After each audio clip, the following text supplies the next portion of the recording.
Welcome back to Winds of Change. Today we've been talking about strategy, and we've just finished talking with Dr. Power about strategy and the art of war. And now we have with us Danna Beal, and she'll be talking to us about compassion in the workplace. Welcome to the show, Danna. Thank you. It's great to be here. So Danna, tell me a little bit about yourself and tell me how you got into the work of compassion. Well, I've been a business consultant for over 20 years, and I've worked in every industry. I've worked with hospitals, physician groups, CPA firms, law firms, car dealerships, nonprofits, insurance companies. And unfortunately, what I keep seeing in the workplace today is a web of egos that are battling and competing for power. I see managers that disempower employees. I see co-workers who hurt and sabotage one another. And I see fear permeating workplaces to some degree or another in almost every single workplace I see. So I suddenly realized there's something wrong here. How can we work to reach our strategic goals if everyone within an organization is operating from internal competition? So do you think that there's room for compassion in strategy? Well, this is the purpose of my message in my book. I believe that when we can replace fear with trust and compassion, that people everywhere can be restored to their inner greatness and their full potential. And then they can help reach the strategic goals. But if you have wounded people in the workplace all looking over their shoulders, they end up making strategies to protect themselves rather than coming from their full strength and their full power to work as a team, to work as a synergistic organization. Okay, so that sounds great. And as much as my heart knows that that's a good place to be, the reality of business is that there's a lot of competition, and when you talk about compassion in a workplace, you get the odd look of, what are you talking about? This is all about competition. This is about being ahead of the other business. And unfortunately, there's thought out there that if you are not competitive, that you will not succeed as a business. So where does compassion lie in that? Like, can you still have can you build a business strategy through the lens of compassion? I believe that the leaders have to come from a compassionate heart, but it may be a misunderstanding what compassion truly is. Compassion is strength of character, but a gentleness of heart. Compassion says, I see others, I see they have the same heart, and I see them as equals, that they all have potential, and that I alone as a leader can't run a team by myself. So when you encompass the full value of each person within your organization, you actually empower the entire organization. So that is what real compassion is. It's when each person is restored to their own inner greatness that they can contribute. But too often I see ego-driven leaders that believe they have to have all the answers. They believe that they can't make a mistake. They believe that everyone there that they are leading is inferior to them. But if you have that attitude, how can anyone else contribute? True enough. Yes. So, Danna, what do you do with those type of leaders? Like, is there a value there that's important to them that you would have to do a shift in value? Like, what do you then do when you know that those are the type of leaders that are out there? That's an excellent question. I've been a keynote speaker at international conventions throughout the United States and Canada, and I speak to leaders, and I tell them the number one thing an actual enlightened leader does is take a fixed look at their own weaknesses, at their own frailties, to take the inner path down, to find their own inner strength. Because if they're operating from false power, I make a distinction. There's artificial power and there's authentic power.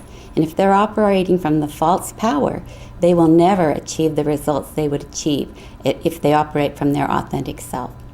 Okay, so tell me more about artificial power. What does that mean? Well, artificial power can be recognized because we see that most often. I believe that the collective consciousness, the collective whole, is basically operating from ego in the world today. And most leaders are operating from the ego. And here are some of the examples that you can recognize in an ego-driven leader. They're cocky and arrogant. They believe they have to have all the answers. They're critical of those they lead. They believe they have to be superior, but if you're superior, that means your team or your team employees or your organization, those other people are inferior. those are not signs of truly great leadership. Great leaders have traits like this: integrity, they have compassion, they also have humility. If you think about the great leaders throughout time that have really stood the test of time, they had those kind of qualities. But when we see the ego-driven leader, the thing that most people don't recognize, including the ego-driven leader, is that he or she is actually operating from fear.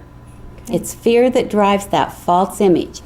And whether they know it or not, it can be felt. And people are not inspired to follow a false leader. So tell me more about fear. What do you mean by fear? Like, where does the fear come from? The fear is really a human quality. It's the fear that we're not worthy. Okay. Underneath our masks, we all wear masks to some degree or another, is the fear that somehow someone will expose us. And when they do, they'll discover that we're really unworthy, that we really have faults, that we're really not needed, and ultimately that we're not loved. So we scramble around, and instead of using our energy for strategies on the positive side, we have strategies to create an image. The strategies in the workplace are creating alliances with other people in the form of gossip, teams, cliques. We have strategies in the workplace such as micromanagement. Mm-hmm. We have strategies of disassociation, strategies of being superior. But all of those are ego strategies and ultimately won't work. Mm-hmm. If you're busy trying to be something and create an image, then all your energy is going into that, and it's blocking. Those are the barriers to the actual teamwork needed to make a strong and powerful organization. Wow, okay. So a question that comes to mind, and I'm struggling with this, so mm-hmm. I'm just going to ask, does everybody not have ego? Like, you have a little bit of ego, right?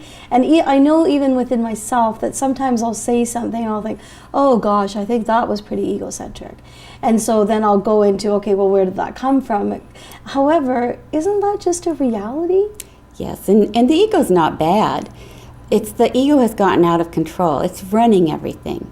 And the more fear we feel, the more we go into our ego strategies. And that's why I use the metaphor of a theater. I say that the drama in the workplace is actually perpetuated by all the egos playing out their parts. Okay. And as each person plays out their part, they validate it for everyone else that's in the ongoing performance, whether it's the workplace or families or the world. And ultimately, the biggest ego strategy that is so destructive is everybody wants to blame somebody else. Yes. But I believe that also is a mutual engagement, a mutual dynamic, because if you blame somebody else and they're blaming you, who's the victim? When are we the perpetrator? When are we the perpetrated upon? I believe it's a mutual interaction that's happening. And so to unravel that kind of drama, you start by working with yourself. Okay. We change the collective consciousness by changing our own consciousness. And that means dealing with our own battle with ourself, our ego versus our authentic self. Okay. So, Danna, how do you change yourself? Like, I know that often the struggle is that people say you need to change yourself, you need to be better aware of yourself. And I find when it comes down to the reality of it, it's the how-to that we get stuck at. So how do you do that? Well, the barriers to finding ourselves come up for us all the time, and the workplace is a great place to discover more about your true self. Have you ever been in a situation, a conflict, where you suddenly feel that fearful moment, that fight or flight, or uh-oh, here it comes, this is going to be a bad conversation? Yeah. That is the very moment you can confront your ego, rather than blame the other person, which is what we do most often. So it's in that moment, when you feel that fear, if you can take a deep breath, and instead of reacting, which causes a counter-reaction, if you can stop and connect with your inner self, mm-hmm. and